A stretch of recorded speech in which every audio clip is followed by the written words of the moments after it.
Dixie Decker here, Queen of Student Housing. I wanted to talk about your marketing for a minute because everybody always asks me, how do you market your student housing? So we do it just like everybody else markets properties for rent. I am just pretty specific in my post.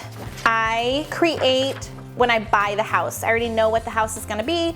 I create the descriptions of the house and I save those in Word. And then I send them to my virtual assistant, and then they post my ads every day on Craigslist. And now they're gonna manually post to Zillow since Zillow's made some new rules. And what I am most concerned about, because now Jessica, who works for me, I'm sitting at her desk right now, she usually creates these ads because now she knows our product. She's learned from me how to make those ads the way I like them.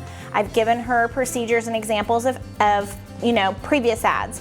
So the big things for you guys to know, I do mostly student housing, but I don't really care what niche you're in. I believe if you live by this rule, you can market efficiently. And for us, it's describe the property and the product. Don't describe the kind of people you want to rent to. That'll prevent you from breaking all kinds of laws and discriminating against people. So I take it as far as, I'm gonna just read my list of don't do these. And I had a couple people challenge me on this and say, oh, I put that in my ads. So for example, no drinkers or smokers. Don't put that in your ad because now you're talking about the person. You can put no drinking and no smoking in the unit, but don't say no smokers, no drinkers. Does that make sense? I hope it does. So the other things I don't put in my ads, this is a no-go. I do not put no undergraduates allowed. I do not put only professionals and graduate students allowed. This is me now like picking a certain type of person, and that's not good to do. Do not put in your ad, no families allowed, just because you know your student housing. Don't do that.